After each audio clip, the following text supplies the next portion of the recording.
अभिनव modern school में एक मोटी सी औरत आ रही थी, जिसे देख दो स्कूल स्टूडेंट्स उसका मजाक उड़ाते हुए कहती हैं, नेहा देख तो वो औरत कितनी मोटी है। इसको देखकर तो ऐसा लग रहा है जैसे कोई हाथी चला रहा हो। इसीलिए तुझे कहती हूँ, तू भी कम खाया कर, नहीं तो इसकी तरह बन जाएगी टुनटुन। अगर इस टुनटुन मोटी ने मेरे ऊपर अपना हाथ रख दिया तो मैं तो दब ही जाऊंगी। तभी वो मोटी औरत उनके पास आती है। वो दोनों घबरा जाती हैं।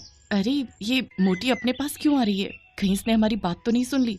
तभी वो मोटी सी औरत, जिसका नाम भानुमति होता है, उनसे कहती है, बच्चों क्या तुम मुझे बता सकती हो प्रिंसिपल रूम कहाँ पर है?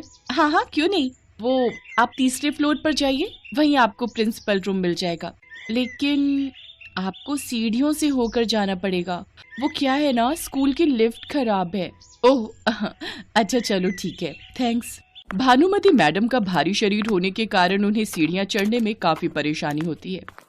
जब वो तीसरी मंजिल तक पहुंचती है तो उनकी सांस फूल चुकी होती है और उनका पूरा शरीर पसीने से तरबतर हो चुका होता है। ओ माँ, यहाँ तक आते आते तो नानी याद आ गई।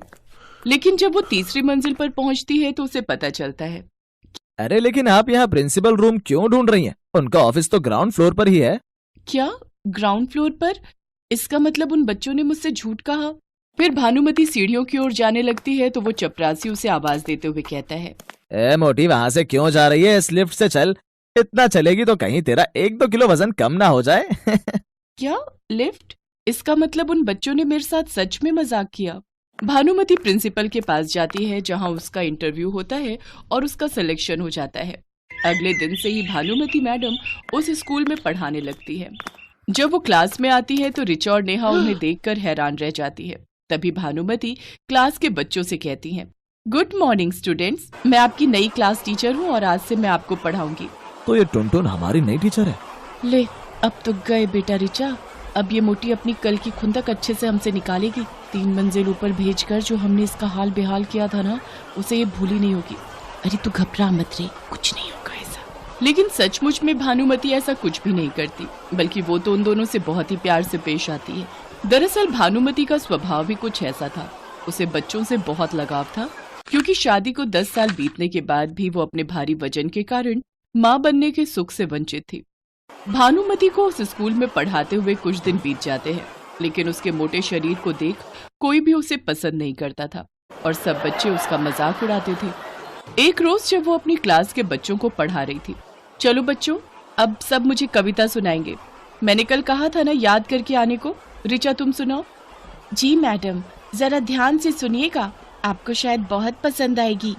एक मोटा हाथी झूम के चला, मकड़ी के जाल में जाके वो फंसा।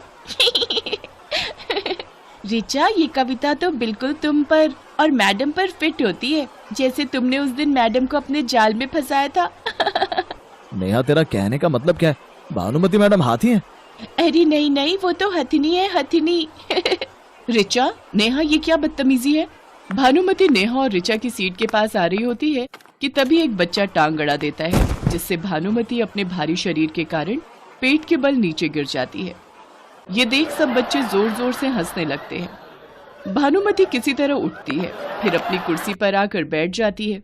सब बच्चे जोर जोर से हंसकर उसका मजाक उड़ा रहे होते हैं कि तभी अचानक शॉर्ट सर्किट होने की वजह से क्लास में आग लग जाती है। सब बच्चे घबरा जाते हैं। फिर भानुमति जल्दी जल्दी सभी बच्चों को क्लास से बाहर निकालती है, लेकिन आखिर में वो खुद वहीं फंस जाती है और दम घुटने के कारण बेहोश हो जाती है। कुछ देर बाद जब उसे होश आता है तो वो स्कूल के मेडिकल रूम में होती है और उसकी क्लास के सब बच्चे हाथ जोड़कर आंखों में आंसू लिए उसके सामने खड़े होकर रो रहे होते हैं।